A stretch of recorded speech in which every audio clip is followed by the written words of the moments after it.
இயேசுவை பற்றி தெரியும் கேட்டால் எல்லாருக்கும், அப்படிதானே? இயேசு எப்படிப்பட்டவர் அப்படிலாம் சொல்லுவீங்க. ஆவியானவரை பற்றியும் நல்லா பேசுவீங்க சொன்னால். ஆனால் பிதாவை பற்றி பேசுங்கன்னு சொன்னீங்கன்னா பிதாவை பற்றி பேசுறது கொஞ்சம் யோசிப்பீங்க. ஏன்னா பிதா ரொம்ப அடிக்கிறவர், காயப்படுத்துகிறவர், தண்டிக்கிறவர் அப்படின்னு சொல்லி பிதாவை குறித்து ஒரு தவறான ஒரு கருத்து எல்லாருக்கிட்டேயும் இருக்குது. ஆனால் இந்த பிதா எப்படிப்பட்டவர், அவருடைய அன்பு எப்படிப்பட்டது, அப்பாவின் அன்பு எப்படிப்பட்டதுன்னு சொல்லி தெரிஞ்சுக்க போகிறோம் இன்றைக்கி. பிதாவின் அன்பை பற்றி தான் இன்றைக்கி தெரிய போகுது. லூக்கா எழுதின புத்தகத்தில் 3வது அதிகாரம் 38வது வசனத்தை யாராவது வாசிங்களேன். ஏனோஸ் சேத்தின் குமாரன், சேத் ஆதாமின் குமாரன், ஆதாம் தேவனால் உண்டானவன். ஆதாம் யாரா? தேவனால் உண்டாக்கப்பட்டவன், தேவனுடைய பிள்ளை அவன். அவரால் உருவாக்கப்பட்டவன், அவரால் உருவாக்கப்பட்டதுனால அவன் தேவனுடைய பிள்ளை. ஆனால் ஆதியாகமம் 1:27 என்ன சொல்லுதுன்னா, தேவன் தம்முடைய சாயலாக மனுஷனை சிருஷ்டித்தார், அவனை தேவ சாயலாகவே சிருஷ்டித்தார், அவனை தேவ சாயலாகவே சிருஷ்டித்தார், ஆணும் பெண்ணுமாக அவர்களை சிருஷ்டித்தார், ஆணும் பெண்ணுமாக அவர்களை சிருஷ்டித்தார். பின்பு தேவன் அவர்களை நோக்கி, நீங்கள் பலுகி பெருகி பூமியை நிரப்பி அதை கீழ்ப்படுத்தி. 27 மட்டும் போதும் பாருங்க. தமது சாயலாகவே அவரை என்ன பண்ணாராம், தன்னை போலவே அப்படின்னு. அப்பனுக்கு புள்ள தப்பாமல் பிறந்துக்குதுன்னு சொல்லுவாங்கள்ல, சொல்லுவாங்களா? சொல்ல மாட்டாங்க. இது அப்பனையே உரிச்சு வச்சுக்குதுப்பா, அப்பா போலவே அப்படின்னு சொல்லுவாங்கள்ல. எங்கள் டெரி கூட அவங்க அப்பா மாதிரியே தான். அவங்க அப்பா என்ன பண்ணுறாரோ அதெல்லாம் அவன் பண்ணுவான். அவங்க அப்பா மாதிரியே கை வச்சுன்னு படுக்கிறது, அவங்க அப்பா மாதிரியே தூங்குறது, அவங்க அப்பா மாதிரியே செல்லு பார்க்கும்போது அவங்க அப்பா மாதிரியே பண்ணுறது, எல்லாமே அவங்க அப்பா மாதிரி. இவர் சொல்லுவார், ஏன்னா இவன் இப்படி அவங்க அப்பாவே அப்படியே பார்க்குறான், அப்படியே பார்க்குற மாதிரி இருக்குதுன்னு. ஆமாம், அவங்க அப்பா அப்படி இருக்குன்னா பிள்ளை அப்படி தான். ஆனால் நம்ம அப்பா எப்படி இருக்கிறாரு, ஆனால் நாம் எப்படி இருக்கிறோம், இதுதான் நம்ம கேள்வி இல்லை? அப்போ போல பிள்ளை அப்படின்னு சொல்லி நம்ம சொல்கிறோம். ஆனால் நம்ம அப்பா போல் நாம் இருக்கிறோமா? இல்லையே. ஆதியாகமம் 1:28 என்ன சொல்லுதுன்னா, பின்பு தேவன் அவர்களை நோக்கி, நீங்கள் பலுகி பெருகி பூமியை நிரப்பி அதை கீழ்ப்படுத்தி சமுத்திரத்தின் மச்சங்களையும் ஆகாயத்து பறவைகளையும் பூமியின் மேல் நடமாடுகிற சகல ஜீவ ஜந்துக்களையும் ஆண்டு கொள்ளுங்கள் என்று சொல்லி தேவன் அவர்களை ஆசீர்வதித்தார். எல்லாத்தையும் ஆளுகிறவர்கள் தான் நம்ம. ஏன்னா நம்ம அப்பா என்ன பண்ணாரு, எல்லாத்தையும் ஆளுகிறவர். ஆனால் இந்த அப்பா போலேயே பிள்ளைங்க என்ன பண்ணல, இருக்கவே இல்லை. எல்லாரும் என்ன பண்ணுறோம், அது நம்மளை ஆளுது. பணப்பிரச்சனை நம்மளை ஆளுது, சமாதான குறைவு நம்மளை ஆளுது, வியாதி நம்மளை ஆளுது, எல்லாமே நம்மளை ஆளுது. நம்ம என்ன பண்ணுறோம், அதுக்கு பயந்துன்னு என்ன பண்ணுறது ஆண்டவரேன்னு யோசிக்கிறோம். இப்போ ஆனால் இவர் சொல்கிறாரு, நான் உன்னை என்னுடைய சாயலின் படியும் என் ரூபத்தின் படியும் தான் நான் உன்னை சிருஷ்டித்திருக்கிறேன், நீ எல்லாத்தையும் சகலத்தையும் கீழ்ப்படுத்தி ஆண்டு கொள்ளுன்றார். ஆனால் பாருங்கள், நம்மளால் ஆள முடியல. ஆனால் ஏன் ஆள முடியலன்னா, அவருக்கு நாம் பிள்ளைங்க தான், அவருக்கு வேலைக்காரங்களாம் தேவையில்லை, பிள்ளைங்க தான் தேவைன்னார். நம்ம வேலைக்காரராக இருந்து தூரமாக நின்று என்ன பண்ணுறோம், அவரை பார்க்குறோம், அவரை எஜமானனா பார்க்குறோம், நம்ம வேலைக்காரராக நினச்சிக்கிறோம். நம்மளை குறித்த நம்மளுடைய எண்ணம் என்னென்னா, அவர் பெரியவர், அவருக்கு அவர் எஜமானர், அவரோட பண்ணை வேலை ஆட்கள் தான் நம்ம வேலை செய்கிறோம் அப்படின்னு சொல்லி வேலைக்கேற்ற கூலி கிடைக்கும் அப்படின்னு சொல்லி நம்ம வேலைக்காரங்களாக நம்மளை நினைக்கிறதுனால தான் இன்றைக்கி அப்பாவை போல் நம்மளால் செயல்படலை, அப்பாவை போல் நம்மளால் இருக்க முடியல, வாழ முடியல. இந்த அப்பாவை பற்றி நம்ம தெரிஞ்சுக்கிட்டோன்னு வச்சுக்கோங்களேன், அதுக்கப்புறம் நம்ம என்ன பண்ண முடியும், நல்லா நம்ம வாழவும் முடியும், ஆளவும் முடியும். அதை பற்றி தான் இன்றைக்கி நம்ம பார்க்க போகிறோம். பாருங்கள், ரோமர் 8:29 என்ன சொல்லுது பாருங்களேன்.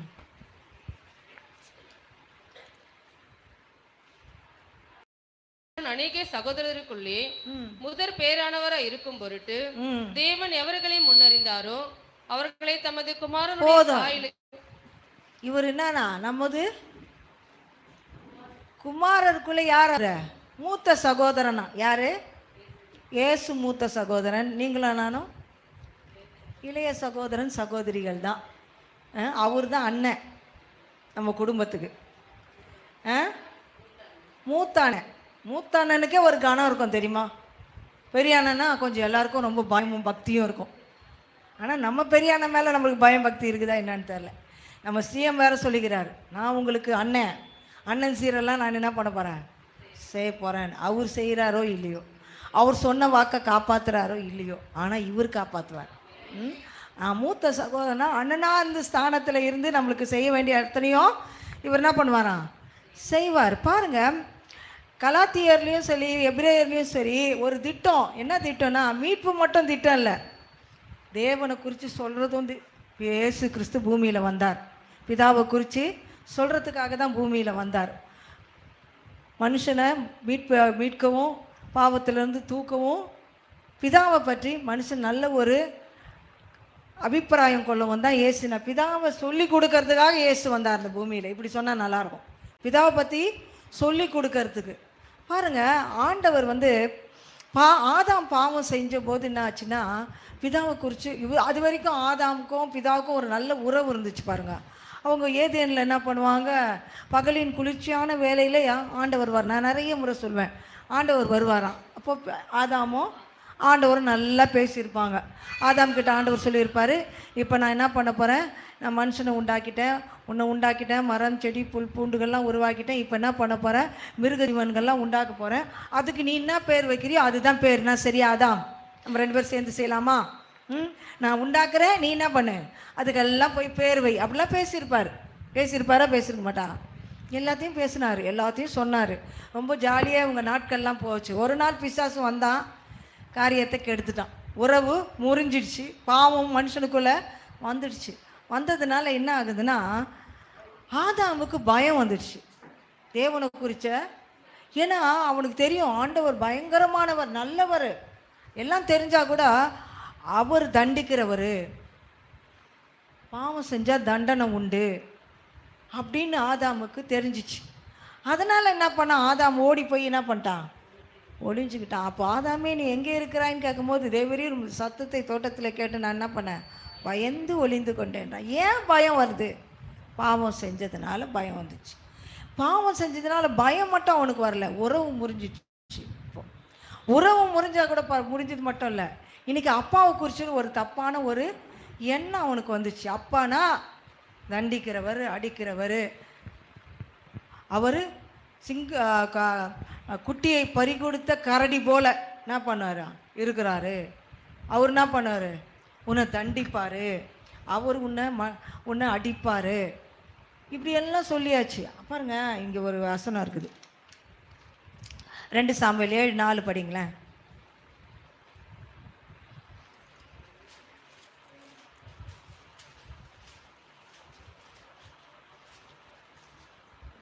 அன்று ராத்திரியிலே கர்த்தருடைய வார்த்தை நாத்தானுக்கு உண்டாகி, நீ போய் என் தாசனாகி தாவீதை நோக்கி, கர்த்தர் சொல்லுகிறது என்னவென்றால், நான் வாசமா 4:7 தானே,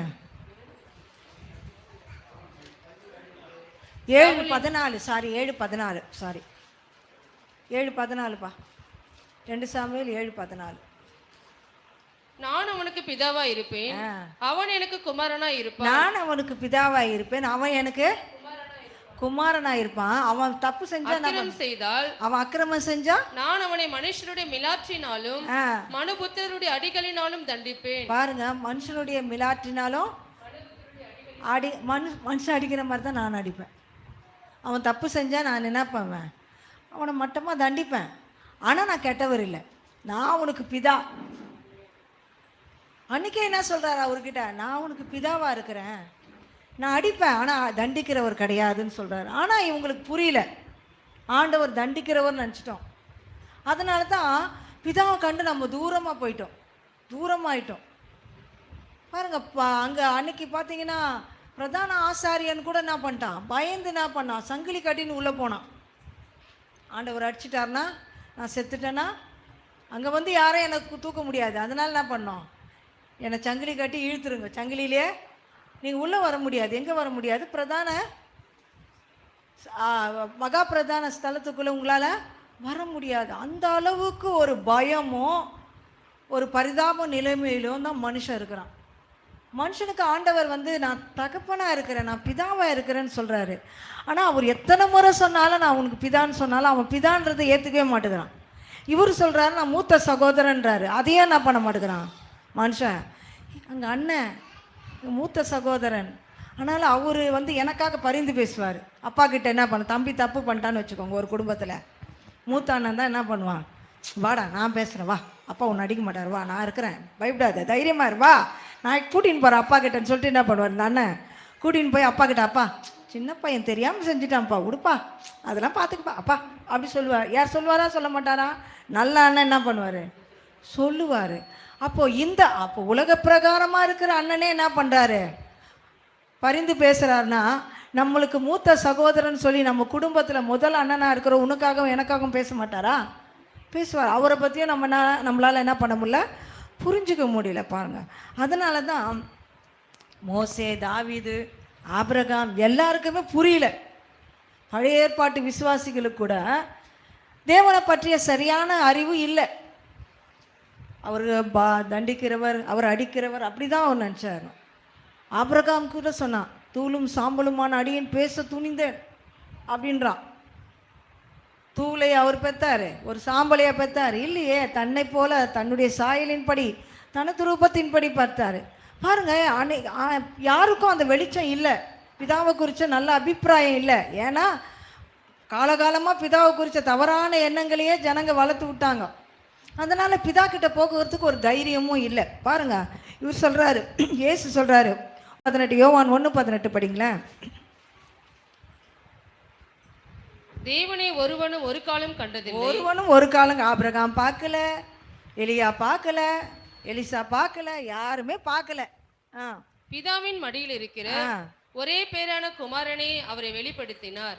அப்பா பாருங்க, அவர் தான் பிதாவின் மடியில் இருக்கிற ஒரே பேரான குமாரன் தான் அவரை வெளிப்படுத்த முடியும். அவர் தான் வெளிப்படுத்துறாரு. ஏன்னா இவர் சொல்றாரு, என்னை கண்டவன் பிதாவை கண்டான், நானும் பிதாவும் ஒன்றாக இருக்கிறோன்றாரு.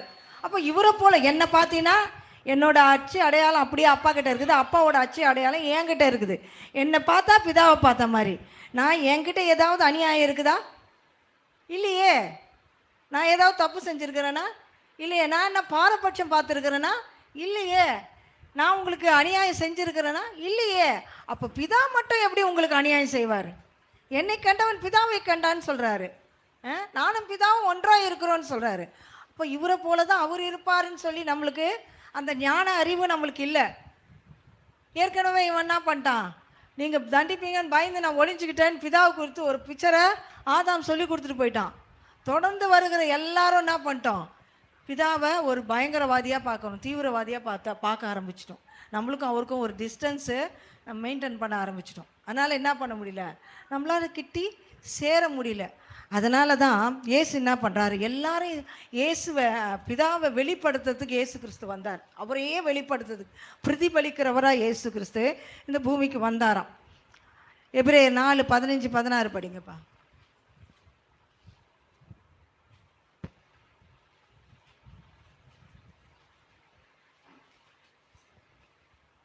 நம்முடைய பலவீனங்களை குறித்து பரிதபிக்க கூடாது. பிரதான ஆசாரியர் நமக்கிராமல் எல்லா விதத்திலும் நம்மை போல சோதிக்கப்பட்டும் பாவம் இல்லாதவராய் இருக்கிற, பாவமே இல்லாது இருக்கிற பிரதான ஆசாரியரே நமக்கு இருக்கிறார். பிரதான ஆசாரியரே நமக்கு இருக்கிறார். ஆதலால் நாம் இரக்கத்தை பெறவும் ஏற்ற சமயத்தில் சகாயம் செய்யும் கிருபையை அடையவும் தைரியமாய் கிருபாசன தண்டையிலே சேர கடவும். கிருபாசன தண்டையில என்ன பண்ணமா, நீங்கள் பயப்படாதீங்கப்பா, உங்களுக்காக நான் எல்லாத்தையும் செஞ்சு முடிச்சுட்டேன், என் ரத்தத்தெல்லாம் கொடுத்துட்டேன், விலைக்கரையும் கொடுத்து நீங்கள் வாங்கப்பட்டிருக்கீங்க. இன்னமும் நீங்கள் பயந்துன்னு இருக்காதீங்க. நீங்கள் என்ன பண்ணலாம், தைரியமாக போங்க. உங்கள் மேலே எந்த ஒரு பாவ கரையும் இல்லை. நீங்கள் எப்போல்லாம் ஆண்டவரே நான் மன்னிங்கன்னு சொன்னீங்களோ அப்போல்லாம் என் ரத்தத்தை ஊற்றி உங்களை மன்னிச்சிட்டேன். என் ரத்தம் சிந்தினதே, விலைக்கரையும் கொடுத்து உங்களை வாங்கினதே உங்களை மன்னிக்கிறதுக்கும் கிருபாசன தண்டையில் உங்களை கொண்டு போய் சேர்க்கறதுக்கும் தான். நீங்கள் தைரியமாக என்ன பண்ணலாம், அப்பா கிட்ட போகலான்னு சொல்லி கொடுக்குறார். யார்? இந்த மகா பிரதான ஆசாரியராக இருக்கிற இயேசு கிறிஸ்து. அவர் சொல்கிறாரு, பாருங்கள், நீங்கள் எல்லாம் அதெல்லாம் ஒரு ஆளா சொல்லுவாங்கள்ல, அவங்கெல்லாம் ஒரு ஆளா சொல்லிக்கிறாங்களா? அவங்கள உங்களை சொல்லிக்கிறாங்களா? சொல்லிக்கிறாங்களா இல்லையா? யாரையுமே சொல்லியா? சொல்லியிருக்கிறாங்க. அதெல்லாம் ஒரு ஆளா, அவன்லாம் ஒரு ஆளா அப்படி சொல்லியிருக்கிறாங்க. நீங்கள் தைரியமாக சொல்ல முடியும். நான் ஒரு ஆள் தான், நான் ரொம்ப பெரிய ஆள் தான். அதனால தான் இயேசு எனக்காக என்ன பண்ணார்? ரத்தத்தை சிந்தி என்னை மீட்டார். அவருடைய சொந்த ரத்தத்தை கொடுத்தார். ஒரு கடைசி சொட்டு ரத்தம் வரைக்கும் எனக்காக கொடுத்து என்ன பண்ணிட்டாரு? என்னை விலை கொடுத்து வாங்கிட்டார். நான் விலையேற பெற்றவள் அப்படின்னு சொல்கிறதுக்கு நம்மளுக்கு தைரியம் கொடுத்தது எது தெரியுமா? இயேசுவின் ரத்தம்.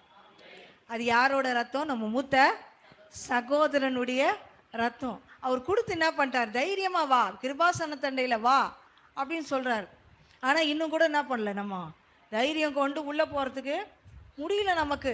ஏன்னா ஏதோ ஒன்று இடிச்சுக்கிட்டே இருக்குது. பாருங்கள், காணாமல் போன ஆடுன்னு ஏன் சொன்னார் தெரியுமா ஆண்டவர்? மத்தேயு 5வது அதிகாரம் 43, 44, 45 படிங்கப்பா.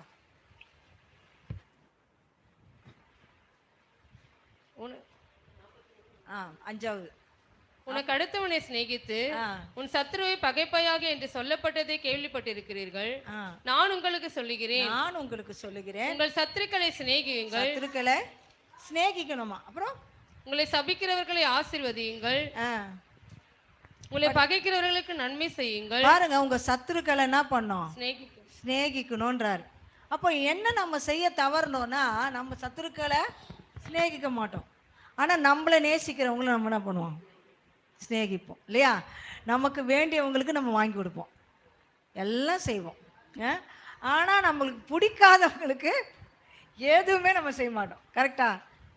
ஆனால் இங்கே ஒரு இது இருக்குது, லாஜிக் இருக்குது. இங்கே என்ன சொல்கிறாரு?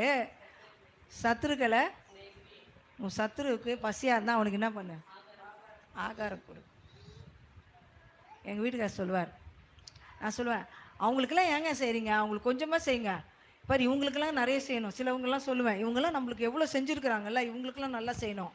அவங்களாம் நம்மளுக்கு ஒன்றுமே செய்யலை, அதனால் அவங்களுக்கு கொஞ்சமாக செய்யுங்க வானான்னு சொல்ல. அப்படி சொல்லும்போது அவர் சொல்லுவார், யார் நம்மளுக்கு செய்யலையோ அவங்களுக்கு என்ன பண்ணோம்?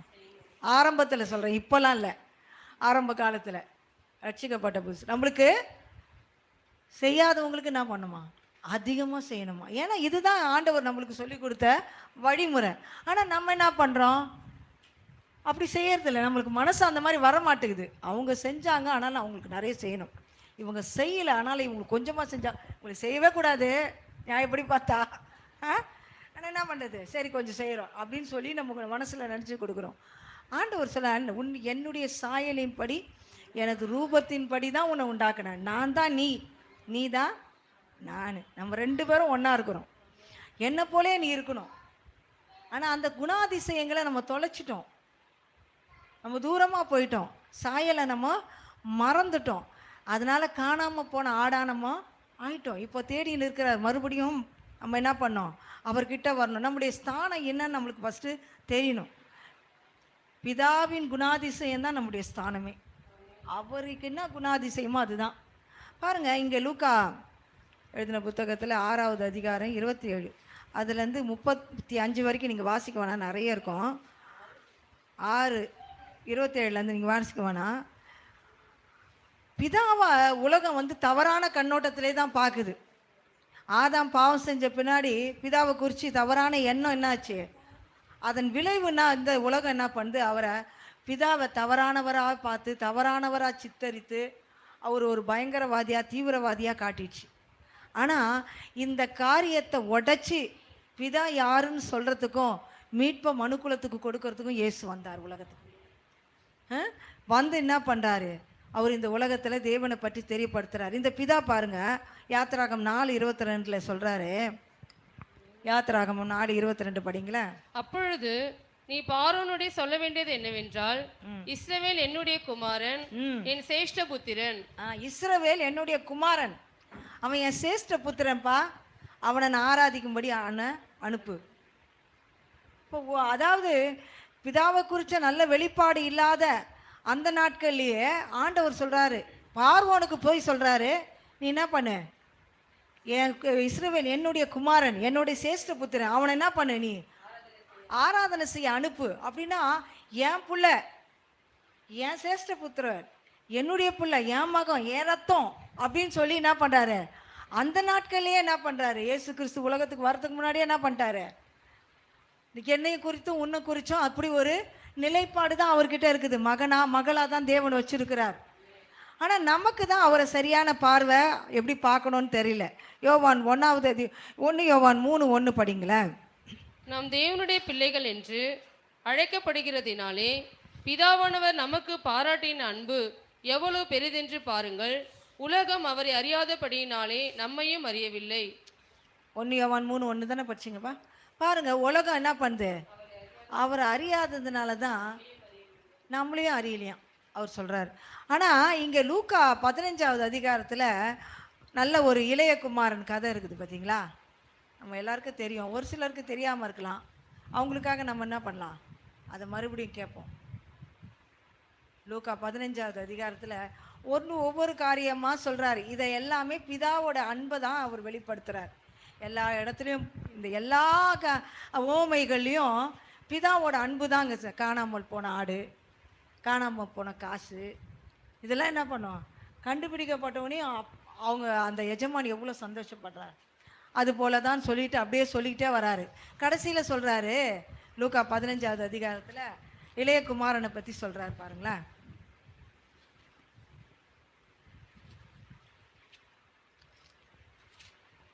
ஒரு அப்பாவுக்கு 2 பிள்ளைங்க இருந்தாங்களாம்.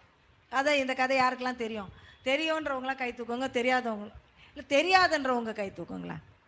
1 2 3 சரி, 3 பேருக்கு தெரியல. அப்புறம் வேறு யாருக்குமே தெரியலையா? சரி, 3 பேருக்கு தெரியலனாலும் சொல்லி தான் கொடுத்துக்கணும் இல்லையா? அப்போது என்ன பண்ணாலும் கதை சொல்கிறேன் கேளுங்க. கதை ஆனால் கொட்டணும்.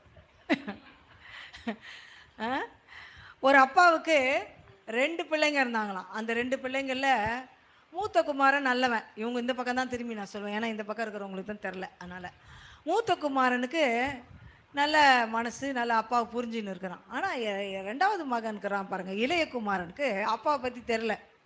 அதனால் என்ன பண்ணுறான், அப்பா கிட்ட போய் ஆஸ்தியில் என் பங்கை எனக்கு கொடுங்க அப்படின்னு கேட்குறான். உடனே அப்பா சொல்லியிருப்பார், வானாப்பா இருப்பான்லாம் சொல்லியிருப்பார். அதெல்லாம் இங்கே போடல. ஆனால் என்ன பண்ணார், அப்பா நல்ல அப்பா என்ன பண்ணார், சொத்தை என்ன பண்ணார், பிரித்து கொடுத்துட்டார். இவன் என்ன பண்ணால் எடுத்துகிட்டு போகிறான். போயிட்டு என்ன பண்ணுறான், தூர தேசத்துக்கு போயிட்டு அங்கே எப்படியெல்லாம் செலவு பண்ண முடியுமோ அப்படியெல்லாம் அவன் பணத்தை செலவு பண்ணுறான். நண்பர்களுக்கு நல்லா செலவு பண்ணான். அப்புறம் வேசிகள் இடத்துல போய் தன்னுடைய காசெல்லாம் அழிச்சான்னு சொல்லி வேதம் சொல்லுது. இப்போ எல்லாத்தையும் அழிச்சிட்டான். இப்போ அவங்ககிட்ட காசு இல்லை. காசு இல்லைன்ன உடனே நண்பர்கள்லாம் என்ன பண்ணிட்டாங்க, அவனை விட்டுட்டு போயிட்டாங்க. விட்டுட்டு போனவுடனே அப்போ தான் தெரியுது அவனுக்கு அவன்கிட்ட எதுவுமே இல்லைன்ட்டு. சாப்பிட்றதுக்கு ஒரு காசும் இல்லை, வழி இல்லை. வேலை செஞ்சு குனிஞ்சு வேலை செய்கிறதுக்கு, ஏன்னா அவன் வாழ்ந்த விதம் அப்படிப்பட்ட வாழ்க்கை வாழ்ந்துருக்கான். அதனால் அவன் குனிஞ்சு வேலையெல்லாம் செய்ய முடியாது. அதனால் வேலை கேட்ட இடத்துலையும் இவனை பார்த்தவொடனே என்ன பண்ணியிருப்பாங்க, உனக்கு வேலை கிடையாது, நோ வேக்கன்சின்னு சொல்லிட்டு இருப்பாங்க. அதனால் என்ன பண்ணால் அங்கேருந்தெல்லாம் வந்துட்டான். கடைசியில் ஒரே ஒரு இடத்துல வேக்கன்சி இருக்குது. அங்கே போய் பார்க்குறான். அங்கே என்னென்னா பண்ணியை மேய்க்கிற ஒரு வேலை, அந்த ஒரு வேலை தான் இருக்குது. பரவாயில்ல, எந்த வேலையாக இருந்தாலும் நான் செய்கிறேன்னு சொல்லிட்டு செய்கிறேன்னு வந்துட்டான். உள்ள பண்ணியை மேய்க்கிறான். பசி எடுக்குது, சாப்பாடு இல்லை. அந்த எஜமான் பாருங்கள், பண்ணி மேய்க்கிறான கொஞ்சம் சாப்பாடு கொடுத்துருக்கலாம்ல. நல்ல எஜமான் இல்லை. அவர் என்ன பண்ணல, சாப்பாடு கொடுக்கல. என்ன பண்ணுறதுன்னு தெரில. சரி, பண்ணி சாப்பிட்ற தவடையாவது சாப்பிட்டு என்ன பண்ணலாம், நம்ம வயிற்றை நிரப்பலான்னு சொல்லி அவன் என்ன பண்ணானா, பண்ணி சாப்பிட்ற அந்த தவிடை எடுத்து சாப்பிட்றான். அப்போ அதை பார்த்து யாரோ சொல்லிட்டாங்கன்னு நினைக்கிறேன். உடனே அங்கேருந்து அவனை கழுத்தை பிடிச்சி வெளியே தள்ளிடுறாங்க. இப்போ அவனுக்கு என்னென்னா, அவனுக்கு புத்தி தெளிதான் பாருங்கள். அவன் சொல்கிறான் 17வது வசனம், அவனுக்கு புத்தி தெளிந்த போது அவன் தன் தகப்பனுடைய கூலிக்காரர் எத்தனையோ பேருக்கு பூர்த்தியான சாப்பாடு இருக்கிறது, நானோ பசினா சாகிறேன். எங்கள் தகப்பனுடைய வீட்டில் வேலைக்காரங்களுக்கெல்லாம் நல்ல சாப்பாடு, அவர் சாப்பிட்ற சாப்பாடே எங்கள் வேலைக்காரங்களும் சாப்பிட்றாங்க. ஆனால் நல்ல சாப்பாடு கிடைக்குது, ஆனால் நான் பசியாக இருக்கிறேன் அப்படின்னு சொல்லிட்டு இனிமேல் என்ன பண்ணான், எழுந்து என் தகப்பன் இடத்திற்கு போய், தகப்பனே, பரத்துக்கு விரோதமாகவும் உமக்கு முன்பாகவும் பாவம் செய்தேன், பரத்துக்கு விரோதமாகவும் உமக்கு முன்பாகவும் பாவம் செஞ்சேன் அப்படின்னு சொல்லி என்ன பண்ண போகிறேன்னு சொல்லி அவன் மனசில் நினச்சி அங்கேருந்து எழுந்து என்ன பண்ணுறான், அப்பா வீட்டுக்கு போகிறான். அப்பா வீட்டுக்கு போகும்போது பார்த்தீங்கன்னா, அப்பா ஒவ்வொரு நாளும் இந்த அப்பா பாருங்கள், அவன் என் மகன் என்னைக்காவது ஒரு நாள் வருவானா, என்னைக்காவது வருவானா, இன்னைக்காவது என் மகன் வருவானான்னு சொல்லிட்டு அந்த அப்பா என்ன பண்ணுறாரு, பார்த்துக்கிட்டே இருக்கிறாரு. இப்போ தூரத்தில் வரான் மகன். எப்படி வரான்? தாடியெல்லாம் இருந்திருக்கும், அழுக்கு ட்ரெஸ்ஸு, நாத்தம், காலில் செருப்பு இருந்திருக்காது. ஆனால் அப்பாவுக்கு அடையாளம் தெரிஞ்சிச்சு. தூரத்தில் பார்த்து என்ன பண்ணுறாரு, ஓடி வந்து என்ன சொல்கிறாரு, இங்கே பாருங்களேன். எழுந்து புறப்பட்டு தன் தகப்பனிடத்தில் வந்தான். அவன் தூரத்தில் வரும்போதே அவனுடைய தகப்பன் அவனை கண்டு மனதுருகி ஓடி அவன் கழுத்தை கட்டிக்கொண்டு அவனை முத்தம் செய்தான்னு சொல்லி வேதம் சொல்லுது. அவனை கழுத்தை கட்டிக்கிட்டு என்ன பண்ணுறாராம், முத்தம். எந்த நாத்தத்தோடு வரான், அவ்வளோ நாத்தத்தையும் அவர் சகிச்சுக்கிட்டு என்ன பண்ணுறாரு, முத்தம் கொடுக்குறாரு. இதில் என்ன ஒரு முக்கியமான காரியம்னா, இந்த யூதர்கள் வந்து பெரிய அங்கி போட்டுனுப்பாங்க, பார்த்துக்கிறீங்களா? அவங்க பெரிய அங்கி தான் போட்டுனுப்பாங்க. அவங்களுக்கு இந்த காலெலாம் தூக்கி இப்படிலாம் அவங்க நம்ம லுங்கி கட்டின்னு சர்வசாதமாக நடக்கணும் அப்படிலாம் நடக்க மாட்டாங்க. அதெல்லாம் அவங்களுக்கு ஒரு அவமானம் மாதிரி. அவங்க ரொம்ப நீட்டாக இருக்கிறவங்க. ஆனால் இந்த அப்பா மகன் தூரத்தில் வரத்தை பார்த்த உடனே ஓடுறானாம். ஓடி என்ன பண்ணார், அப்போ இந்த அப்பா என்ன பண்ணியிருப்பார், இந்த ட்ரெஸ்ஸை அப்படியே விட்டுட்டு ஓடி இருப்பாரா? ஓட்டப்பந்தயம் ஓடுறவங்க வேஷ்டி கட்டின்னு ஓடுவாங்களா, லுங்கி கட்டின்னு ஓடுவாங்களா? அதுக்கான உடையை தான் போட்டுருப்பாங்க. இந்த அப்பா ஓடும்போது சிக்கி விழுந்துட மாட்டார். இந்த ட்ரெஸ்ஸு போட்டுனா என்ன பண்ணியிருப்பார், நல்லா தூக்கி பிடிச்சிக்கிட்டு என்ன பண்ணியிருப்பார், ஓடி இருப்பார். பாருங்கள், இந்த நம்ம பரலோக அப்பா கூட அப்படி தான் உனக்காகவும் எனக்காகவும் ட்ரெஸ் இல்லாத இருந்தார். சிலுவையில் ரத்தம் சிந்தி அவமானப்பட்டார், அசிங்கப்பட்டார். ஏன்னா நீங்களும் நானும் அசிங்கப்படக்கூடாது, அவமானம் அடையக்கூடாதுன்னு சொல்லி. பாருங்கள், இவன் ரொம்ப மோசமான சூழ்நிலை தான் வந்தான். ஆனால் இந்த அப்பா வந்து அவனை அப்படி விடலை. ஓடி போய் கட்டி பிடிச்சி என்ன பண்ணுறாரு, முத்தம் கொடுத்து உடனே என்ன பண்ணுறாரு, இவரை குளிக்க வைங்க, இவனுக்கு வஸ்திரத்தை, புது வஸ்திரத்தை போடுங்க, இவனுக்கு அதிகாரம் மோதிரத்தை கொடுங்க, அவனுக்கு மோதிரத்தை போடுங்க அப்படின்னு சொல்லி அவ்வளோ அவனை சிங்காரிக்கிறார். அதுபோல தான் காணாமல் போயிருந்தாலும், ஆண்டவர்கிட்ட ரொம்ப தூரமாக இருந்தாலும், நம்ம ஓடி வரும்போது அப்பான்னு கூப்பிடும்போது, அப்பா பிதாவே என்று கூப்பிட பண்ணுகிற புத்திர சுவிகாரத்தின் ஆவியை உனக்கும் எனக்கு கொடுத்துருக்கிறார். ஏன்னா பரலோக பிதாவுக்கு நீங்களும் நானும் பிள்ளைகளாக இருக்கிறோம். அதனால் பிள்ளையின் அப்பம் பிள்ளைக்கு தான். முதல்ல உங்களுக்கு தான் ஆசீர்வாதம், நமக்கு தான் ஆசீர்வாதம், நமக்கு தான் சுகம். நம்ம நல்லா இருக்கணும், தேசத்தில் நம்ம பலத்தவர்களாக இருக்கணும், எல்லா இடங்களிலும் நம்ம மேலே தான் இருக்கணும். அப்படி தான் பிதா நம்ம மேலே ஆசை வச்சுருக்கிறாரு, அன்பு வச்சுருக்கிறார். இதான் அப்பாவோட அன்பு. நீங்கள் நல்லா இருக்குன்றன்றது தான் அப்பாவோட அன்பு. எதையும் பார்க்க மாட்டார், குற்றம் கண்டுபிடிக்க மாட்டார், குறை சொல்ல மாட்டார். போனல அப்படியே ஒழிஞ்சு போ அப்படின்லாம் சொல்லவே மாட்டார். போய் வந்துட்டிய மகனே அப்படின்னு சொல்லி என்ன பண்ணார், நம்மளை தூக்கி எடுத்து பாருங்கள். உலகத்தில் இருக்கிற பிதா கிட்ட போயிட்டு மீனை கேட்டால் அவனுக்கு லூக்கா 11:11 படிங்களேன்.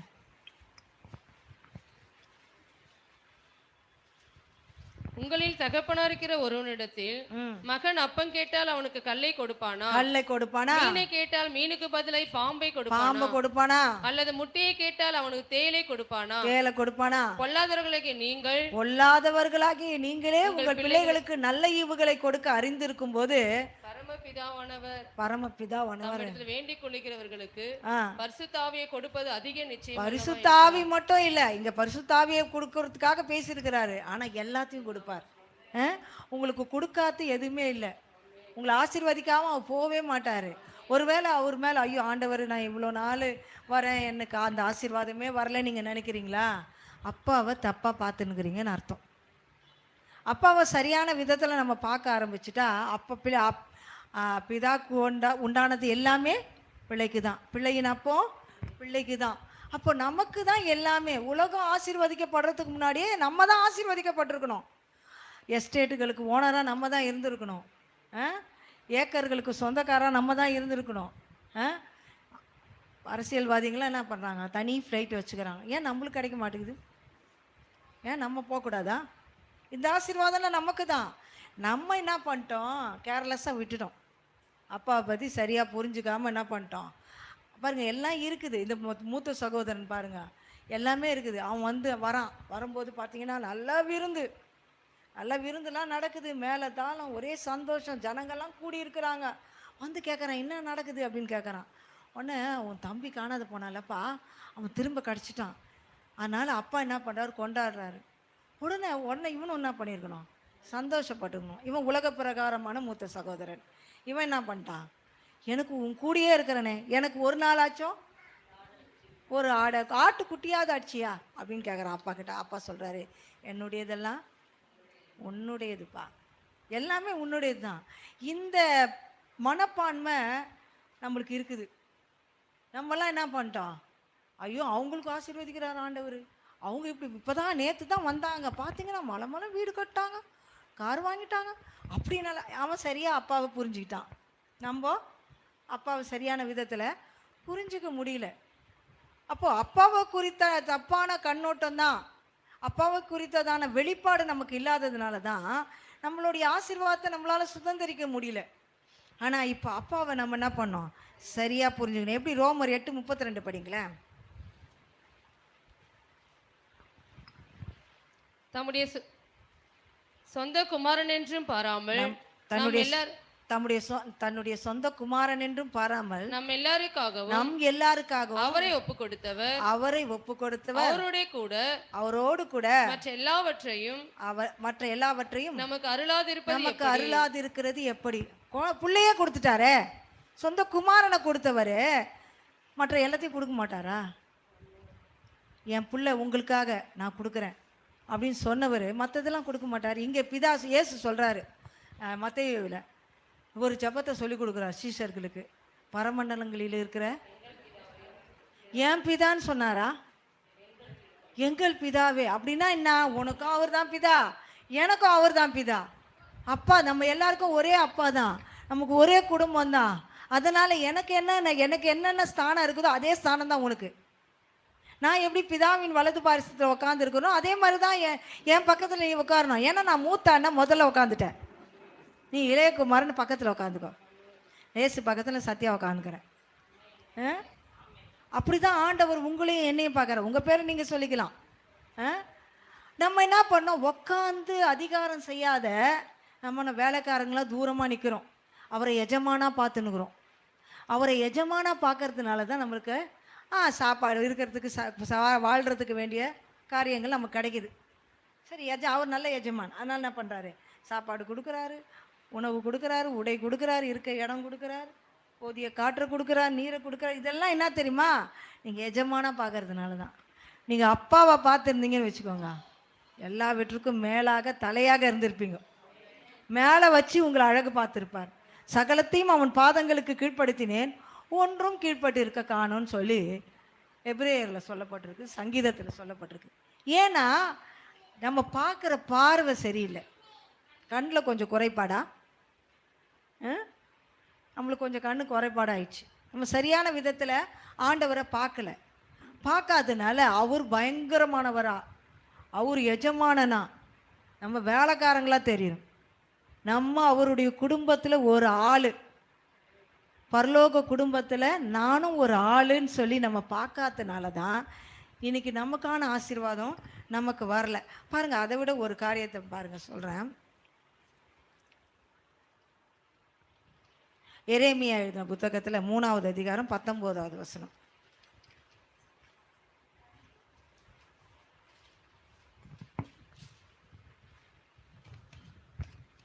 நான் உன்னை பிள்ளைகளின் வரிசையிலே வைத்து ஜன கூட்டங்களுக்குள்ளே நல்ல சுதந்திரமாகிய தேசத்தை உனக்கு கொடுப்பது எப்படி என்று சொன்னேன். ஆனாலும் நீ என்னை நோக்கி என் பிதாவே என்று அழைப்பாய், நீ என்னை விட்டு விலகுவதில்லை என்று திரும்பவும் சொன்னேன். பாருங்க, இவர் சொல்றாரு, நான் உன்னை என்ன பண்ண, பிள்ளைகளின் வரிசையில உன்னை வச்சிருக்கிறேன், நீ என்ன பண்ற, வேலைக்காரன் வரிசையில போய் நிக்கிற. அங்க ரேஷன் தான் கிடைக்கும், ரேஷனுக்கு தானே லைன் நிற்கணும், அங்கே போனால் ரேஷன் தான் கிடைக்கும். ஆனால் நான் உன்னை எப்படி திரும்ப வைக்கணும்னு நினச்சேன், பிள்ளைகளின் வரிசையில் ஒன்று வச்சு, மூத்த சகோதரனை பக்கத்தில் உட்கார வச்சு, அது பக்கத்தில் உன்னை உட்கார வச்சு, பிள்ளை போல் உனக்கு எல்லா ஸ்தானத்தையும் கொடுக்கணும்னு நினைக்கிறேன், உனக்கு ஆஸ்தியை கொடுக்கணும், சிறப்பான சுதந்திரத்தை நான் என்ன பண்ணோம் உனக்கு கொடுக்கணும்னு நான் தீர்மானிச்சிருக்கிறேன். உன்னை மேன்மையாக வச்சு அழகு பார்க்கணும் நான் நினச்சின்னு இருக்கிறேன். ஆனால் நீ என்ன பண்ணுற தெரியுமா, எங்கேயோ போய் உக்காந்துன்னுக்கிற.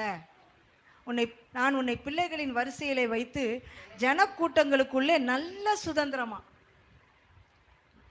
எல்லாரும் இருப்பாங்க, ஆனால் உனக்கு நல்ல சுதந்திரம், நீர்ப்பாய்ச்சலான தோட்டம், உனக்கு நல்ல தோட்டம், நல்ல ஏக்கர் நிலங்கள், அதாவது ஏக்கர் கணக்கான நிலங்கள், உனக்கு ஏராளமான மாடுகளும் ஆடுகளும் ஒட்டகங்களும், உனக்கு பேங்க்கில் பேலன்ஸும், ஜிஆர்டியில் இருக்கிற மொத்த நகையும் உன் வீட்டில் இருக்கும்படி நான் நல்லதெல்லாம் உனக்கு கொடுக்கணும்னு சொல்லிட்டு நான் என்ன பண்ணேன் அப்படி நான் நினைக்கிறேன் எப்படின்னு சொன்னேன். ஆனால் நீ என்ன நோக்கி அப்பா பிதாவேன்னு கூட மாட்டுற.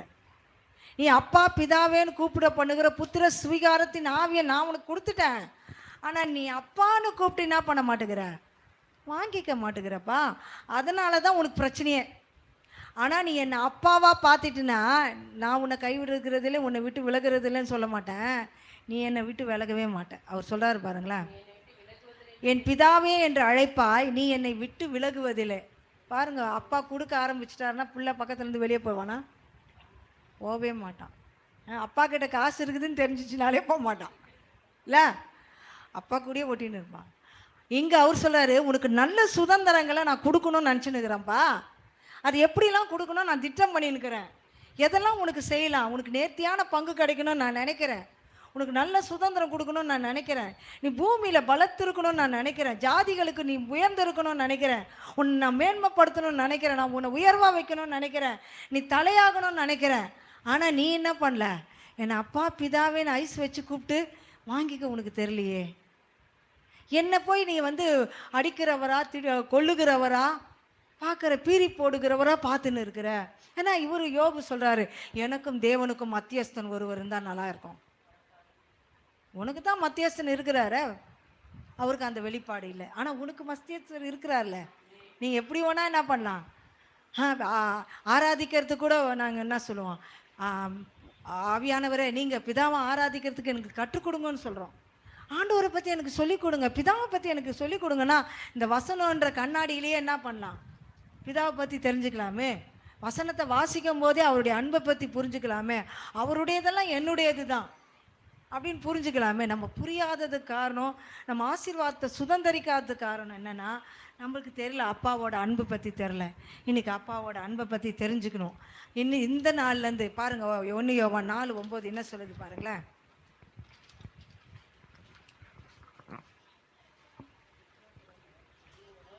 1 யோவான் 4:9 தம்முடைய ஒரே பேரான குமாரனாலே நாம் பிழைக்கும்படிக்கு தேவன் அவரை இவ்வுலகத்திலே அனுப்பினதினால். பாருங்க, நாம பிழைக்கணும்ட்டு, நீங்க நல்லா பக்கத்துல பாசுங்க, நீங்க நல்லா இருக்கணும்ட்டு, கிறிஸ்து வருக வட்டம் நீங்க வாழணும்னு சொல்லி, நீங்க பிழைச்சு இருக்கணும்னு சொல்லி, சுகமா இருக்கணும்னு சொல்லி சொந்த குமாரனே பூமிக்கு அனுப்புனாரு. அதெல்லாம் வேஸ்டா? அவர் சொந்த குமாரன் அமைச்சிருக்கிறார். யாருக்காக? நீங்களும் நானும் பிழைக்கணுமா, நல்லா இருக்கணுமா, அதுக்காக தான் தன்னுடைய சொந்த குமாரனை கொடுத்தாரு. அப்போ அந்த சொந்த குமாரனை கொடுத்தவர் மற்ற எல்லாத்தையும் உங்களுக்கு கொடுக்க மாட்டாரா? சுகம் கொடுக்க மாட்டாரா? பணம் கொடுக்க மாட்டாரா? பொருள் கொடுக்க மாட்டாரா? நகை கொடுக்க மாட்டாரா? எல்லாத்தையும் கொடுப்பார்.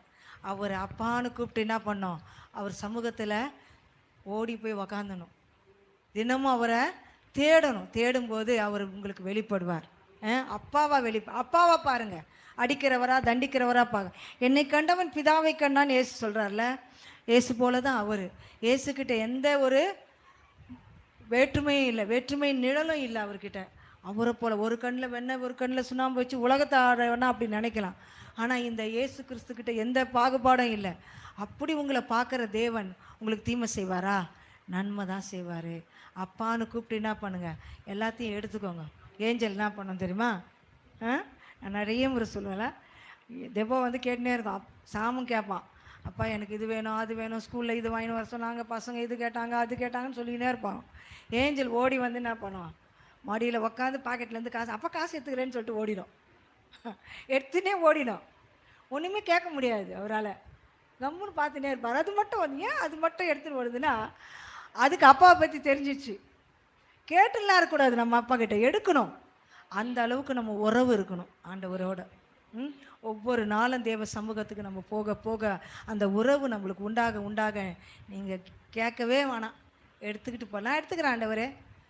யோசுவா சொன்னார், சூரியனே நீ கிபியோன் மேலும், சந்திரனே நீ ஆயுளோன் பள்ளத்தாக்கிலும் தரித்து நில்லுங்கன்னு சொல்லிட்டு என்ன பண்ணார், பேசி சூரியனை நிறுத்தினார். போய் நான் கொஞ்சம் நிறுத்திக்கிறேன், எனக்கு உதவி செய்யுங்க ஆண்டவரேன்னு ஒரு முட்டிக்கால் போட்டு ஒரு ஜெபம்லாம் பண்ணல. அவர் பேசி என்ன பண்ணார், சூரியன் நிறுத்தினார். அந்த இடத்துல தான் உங்களையும் என்னையும் ஆண்டவர் வச்சுருக்கிறார்.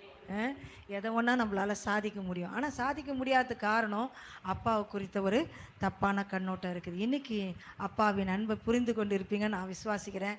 இனி அப்பாவா பாருங்கள், எஜமானா பார்க்காதீங்க. கர்த்தர் தாமே உங்களை ஆசீர்வதிப்பாராக. அல்லேலூயா. மெசேஜோட தலைப்பு என்னன்னு தெரியுமா? அப்பாவின் அன்பு. ஆமென். அப்பாவின் அன்பு நம்மளுக்கு தெரியணுன்னா என்ன பண்ணோம்? புத்தி தெரிஞ்சிச்சு, அப்பா கிட்ட போனான். ஆமென். அப்பா என்ன பண்ணார்? கட்டி பிடிச்சி முத்தம் கொடுத்தார். ஆமென். அல்லேலூயா. தகப்பனின் அன்பு, பிதாவின் அன்பு. அப்படிலாம் கண்களை மூடி அந்த பிதாவின் அன்பை நம்ம ஒரு 1/2 hour நம்ம தியானிச்சிருக்கிறோம். இன்றைக்கி அந்த பிதாவினுடைய அன்பை நம்ம அறிந்து கொள்வோம், புரிந்து கொள்வோம். அவர் நம்ம கூட இருக்கிறார். வேதம் சொல்லு, உலக தோற்றத்துக்கு முன்பதாகவே கிறிஸ்துவுக்குள்ள பிதாவாகிய தேவன் நம்மளை முன் குறிச்சார். அவ்வளோ பெரிய அன்பு. அந்த அன்புக்கு ஈடா எந்த அன்புமே இல்லை. அந்த அன்பை நீங்கள் புரிந்து கொண்டீங்கன்னா, அந்த அன்பை வெளிப்படுத்தும்படி தான் இயேசு வந்தார். அந்த அன்பு குறித்து சொல்லிக் கொடுக்கும்படி தான் ஆவியானவர் நம்மளுக்குள்ள அசைவாடி கொண்டிருக்கிறார். இன்னைக்கு பிதாவுடைய அன்பை நம்ம அறிந்து கொள்ள அறிந்து கொள்ள அறிந்து கொள்ள அறிந்து கொள்ள நம்ம ஆசீர்வாதத்துக்கும் உரியவர்களாய் மாறுவோம். எல்லாரும் கண்களை மூடி, ஆண்டவரே இந்த அன்பை ஆண்டவரே இன்னும் எங்களுக்கு வெளிப்படுத்துங்க ஆண்டவரே. வேதம் சொல்லுகிறது, நானும் பிதாவும் ஒன்றாக இருக்கிறோம். இன்னைக்கு நீங்களும் பிதாவானரும் ஒன்றாக இருக்க முடியாது. பரிசுத்த ஆவியானவர் உங்களுக்கு உதவி செய்வார். நல்ல வேதம் சொல்லுகிறது, கர்த்தர் வேதம் இப்படியாய் சொல்லுகிறது. யோபு சொல்லுகிறார், எனக்கும் அவருக்கும் ஒரு மத்தியஸ்தர் இருந்தால் நல்லா இருக்குமே. இன்னைக்கு அந்த அன்புக்குள்ள நான் ஓடிடுவேனே. இன்னைக்கு இயேசு நம்மளுக்காக மத்தியஸ்தராக இருந்தார். அந்த மத்தியஸ்தரை பார்த்து தான் சொல்லுது, அவரே கொடுத்தவர் மற்ற எல்லாவற்றையும் அருளாதிருப்பது எப்படி. இன்னைக்கு கர்த்தர் நமக்கு எல்லாவற்றையும் கொடுக்கறதுக்கு அவர் ரெடியாக இருக்கிறார். தம்முடைய குமாரனை கொடுத்தார். எனக்கு அவருடைய அன்பு ரொம்ப பெருசு. அந்த அன்பை அப்படி யோசிக்கலாம். ஆண்டவரே உம்மை உயர்த்துகிறோம், உம்மை துதிக்கிறோம். ஆண்டவர் எங்கள் மேலே வச்ச அந்த அன்புக்காக நன்றி ஆண்டவரே. அந்த அளவற்ற அன்புக்காக நன்றி செலுத்துகிறோம் ஆண்டவரே. இன்னும் அந்த அன்பை நாங்கள் புரிந்து கொள்ளும்படியாய், இன்னும் அந்த அன்பு ஆண்டவரே நாங்கள் புரிந்து கொள்றதுக்கு ஆண்டவர் கிட்டி சேரும்படியாய் ஆண்டவரே எங்கள் புத்தி தெளியட்டும் ஆண்டவரே. ஆண்டவரே நாங்கள் போக முடியாது, கிட்ட போக முடியாதுன்னு சொல்லி நினைக்காத கூடாது ஆண்டவரை. கிட்ட போக முடியும், ஏன்னா குமாரன் எங்களை கிட்ட சேர்க்கும்படியா எங்களுக்கு வழியை உண்டாக்கி இருக்கிறாருன்னு சொல்லி ஆண்டவரே இந்த நாட்கள் அப்பாவுடைய ஆண்டவரை நெருங்கி பழகிற அந்த அன்புக்குள்ள நாங்கள் கடந்து போக எங்களை நாங்கள் விட்டு கொடுக்குறோம். இன்னும் சத்தியங்களை அறிந்து கொள்ள எங்களுக்கு உதவி செய்யுங்க. அப்பாவுடைய அன்பை தியானிக்க கிருபை பாராட்டுங்க. செய்து கொடுத்த மகளை நாங்கள் ஆசீர்வதிக்கிறோம். கிருபை நாளும் மூடிக்கொள்ளுங்க. வந்த ஒவ்வொருத்தரையும் நாங்கள் ஆசீர்வதிக்கிறோம். கிருபை பெருகட்டும். இயேசு கிறிஸ்துவின் நல்ல நாமத்தில் ஜெபிக்கிறோம் எங்கள் ஜீவனுள்ள நல்ல பிதாவே, ஆமென். நிலரசேன்னு சொல்லி, ஆத்துமாவே கர்த்தரை ஸ்தோத்திரி, என் முழு உள்ளமே பரிசுநாமத்தை ஸ்தோத்திரி, என் ஆத்துமாவே கர்த்தரை ஸ்தோத்திரி. கர்த்தர் செய்த சகல வார்த்தை மறவாதே. இப்போதும் கர்த்தராகிய இயேசு கிறிஸ்துவின் கிருபையும் பிதாவாகிய தேவனுடைய அன்பும் பரிசுத்த ஆவியானுடைய ஐக்கியமும் என்றும் என்றும் சதா காலங்களிலும் நம் அனைவரோடு இருப்பதாக. ஆமென்.